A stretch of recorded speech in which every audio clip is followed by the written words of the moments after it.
il y a une fille qui vient de poser cette question. Elle a dit, elle a une amie, une Guinéenne, qui est musulmane. Elle récite, elle fait la prière, elle récite les choses, mais elle ne comprend pas. Mhm. Et elle lui a posé la question, mais ça veut dire quoi? C'est que tu lui as dit, je ne comprends pas. Mais que c'est l'imam qui lui a dit. Donc, elle récite des choses en priant, mais la prière qu'elle fait, des mots qu'elle dit, elle ne comprend pas. Donc, D'accord. ouais, elle se pose la question, comment faire avec cette fille-là qui prie, qui croit en l'islam, mais qui ne sait pas qu'est-ce qu'elle dit. Elle dit des mots, elle ne sait pas. Deuxième chose, deuxième question, des musulmans qui prennent des stupéfiants, donc ils prennent de l'alcool, il y en a qui fument même. Et apparemment, c'est interdit. Mais eux, ils pratiquent, mais ils fument, ils prennent de l'alcool. Quel est le sort de ces musulmans-là? Et en passant, j'espère que tu viendras un jour au Tchad, je le souhaite. Au D'accord. Tchad, au Tchad, au moment de carême, de Ramadan, les bars sont fermés parce que les clients sont en carême. Ça, je te dis, c'est qui est vrai, hein. Il y a certains bars qui ferment parce qu'il n'y a pas de clients. Alors, Mhm. comment expliquer cela? Merci pour les trois bonnes questions. Je commence déjà par la première.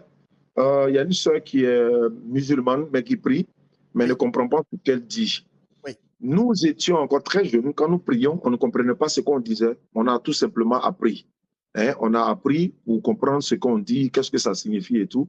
Tu verras que la sœur qui a dit ça, il y a beaucoup de chansons qu'elle écoute, qu'elle ne comprend même pas le sens. Mais tu la vois danser, elle est excitée et tout oui, ça, mais elle ne comprend même pas. Mais il y a des chansons de Rihanna, des stars dans le monde qu'elles arrivent à chanter avec les mots, avec les lettres, avec tous les virgules.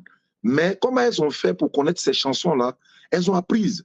Donc, elle fait la même chose dans la prière. Et puis, ce n'est pas en une seule journée, en une fois. Il y a beaucoup de choses que nous, on ne connaît pas en islam. On ne se prononce que c'est ce qu'on sait. Mais mm, prier dans une langue commune et comprendre ce qu'on dit est obligatoire. Et pourquoi, par exemple, regarde, par exemple, c'est pas parce que quand on prie dans une seule langue que l'éternel Dieu comprend cette seule langue-là, l'arabe par exemple. Migo, les musulmans de Tchad et les musulmans de Côte d'Ivoire prient dans la même langue unique. Donc, on est déjà des frères. Les musulmans de la Côte d'Ivoire et celles du Mali, du Canada, de la Chine, de l'Australie, on prie dans la même langue commune. Ça nous unit. C'est comme si j'arrive au Tchad aujourd'hui, je ne suis pas dépaysé. Il suffit de voir une mosquée où on prie dans la langue commune. Je rentre dans cette mosquée, je fais ma prière. Et si l'imam est devant en train de diriger la prière, Migo, je suis derrière. S'il se trompe, automatiquement, puisque je comprends peut-être la même langue que lui, je peux le corriger. Donc, ça fait que c'est une obligation de pouvoir savoir ce qu'on dit. Elle a cité une surat tout à l'heure, surat al-Fatiha. Bismillahirrahmanirrahim. Au nom d'Allah, le clément, le tout miséricordieux. Ar-Rahmanir-Rahim. Maître du jour, encore le Seigneur de l'univers. Ensuite de suite, ainsi de suite, Malik Yaoumiddin, maître du jour et de la rétribution. C'est toi seul que nous adorons et c'est toi seul que nous implorons secours. Et guide-nous sur le droit chemin. Voici ce qu'on dit. Et par la suite, on dit, non pas le chemin de ceux qui ont couru ta colère, ni des égarés. Donc, on demande à l'Éternel, nuit et jour, de nous guider. Parce qu'on peut trébucher, on peut se tromper à tout moment. L'homme a été créé faible, le Coran le dit. L'homme est certes en perdition, le Coran le dit. Donc, qu'est-ce qu'on fait? On demande toujours la guider auprès de l'Éternel. Pas le droit chemin, mais le chemin droit. C'est la différence. Pas le droit chemin. Quitter en Côte d'Ivoire, peut-être aller au Tchad, c'est un droit chemin. Mais le chemin droit, ça, c'est dans la spiritualité.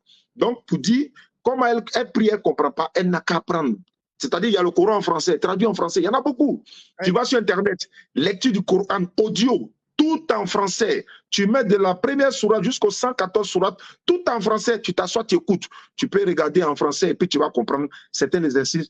De la même manière que tu te forces à l'école pour apprendre l'histoire, la géographie et autres, c'est pareil. C'est pareil. Donc, l'éternel Dieu ne comprend pas une seule langue, seulement cette langue nous unit. Mais après la prière, quand on veut s'adresser à lui pour nos occupations, c'est-à-dire pour nos problèmes, j'ai besoin d'enfants, j'ai besoin de femmes, j'ai besoin de voyager, j'ai besoin de travail, etc. Tu t'adresses à lui dans la langue que tu veux, dans la langue swahili, dans n'importe quelle langue que tu veux. Mais quand il s'agit de l'adoration, c'est obligatoirement dans une seule langue unique. Et regarde, il y a combien d'ethnies au Tchad? En Côte d'Ivoire, il y a 62 ethnies. Au Tchad, peut-être il y a des soixantaines également. Mais imagine que chaque ethnie doit prier dans sa langue, au Tchad par exemple. Et puis, qui va comprendre l'autre? Chaque ethnie doit prier dans sa langue, qui va comprendre l'autre? Alors que si tout le Tchad complet prie dans une langue unique, et que l'imam est devant, il prie dans même cette langue, en cas de net, on peut le corriger. Ça, c'est pour la première question. Secondo, elle a dit qu'il y a des musulmans qui boivent l'alcool, ils fument la cigarette et tout. Ils sont des mauvais musulmans. Voilà, ils sont musulmans, mais c'est des mauvais musulmans parce que l'alcool est interdit dans le Coran, Surat 5, verset 90. Allah dit c'est l'œuvre du diable. Ce n'est pas écrit littéralement cigarette interdite dans le Coran, mais Surat 2, verset 195. Allah dit ne vous jetez pas dans la destruction par vos propres moyens. Qu'est-ce qui nous détruit? La cigarette là, c'est ton propre moyen qui achète, non? Mais en même temps, ça te détruit. Le fabricant ami abuse dangereuse pour la santé. Il t'a déjà averti, donc tu ne peux pas l'accuser. Il a dit abuse dangereux pour la santé. Mais il sait très bien qu'au fur et à mesure, tu vas abuser. Les fumeurs, là, ils ont commencé par aller allumer seulement pour venir. Prendre une cigarette par jour, 2 par jour, 3 par jour. Ils ont commencé à fumer 1 paquet, 2 paquets, 3 paquets. Mais attends, amigo, ce n'est pas seulement les musulmans qui fument. Il y a des chrétiens qui fument, il y a des pasteurs qui fument. Voilà, donc c'est pour dire, la cigarette est mauvaise pour la santé toi-même. Donc Allah dit de ne pas te jeter dans la destruction par tes propres moyens. L'alcool, c'est l'œuvre du diable. Quand l'Éternel Dieu, il créait le raisin, il n'a pas dit de prendre pour en faire du vin. Qui a donné l'idée? C'est le diable qui a donné l'idée pour prendre le raisin pour faire du vin. Quand l'Éternel Dieu créait le maïs là, il n'a pas dit c'est pour faire la bière. C'est le diable qui a donné l'idée, qui a inspiré les hommes pour dire non, maïs peut se transformer pour devenir de la bière. Quand il donnait le palmier, en Côte d'Ivoire ici, il y a une boisson qu'on appelle le bandji. Ça sort du palmier. L'Éternel Dieu n'a pas donné le palmier pour en faire bandji, mais c'est pour manger la graine, le fruit et autres. Mais c'est le diable qui donne l'idée pour en faire de l'alcool. Donc, celui qui boit l'alcool est un faux musulman, il va aller prier, mais comme Allah dit, la prière éloigne du turpitude et du blâmable. Pendant qu'il boit, s'il continue de prier, la prière va prendre le dessus et puis il va arrêter de boire. Mais il est musulman, mais c'est un faux musulman. Maintenant, s'il meurt dans ça aussi, c'est pas bon, il va rendre compte.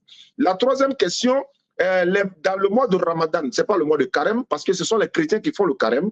Le carême dérive de 40 jours dans le désert, 40 jours et 40 nuits, Jésus, Moïse, etc. Donc, ce sont les catholiques d'ailleurs qui font le carême. Mais nous, on jeûne le mois de Ramadan. On jeûne 29 ou 30 périodes pendant le temps du mois de Ramadan. Les maquis sont vides. C'est partout, même en Côte d'Ivoire. Mais Migo, les gens mettent l'accent sur les maquis, mais ils oublient aussi que les boulangeries ne marchent pas. Les supermarchés ne marchent pas, le marché, etc.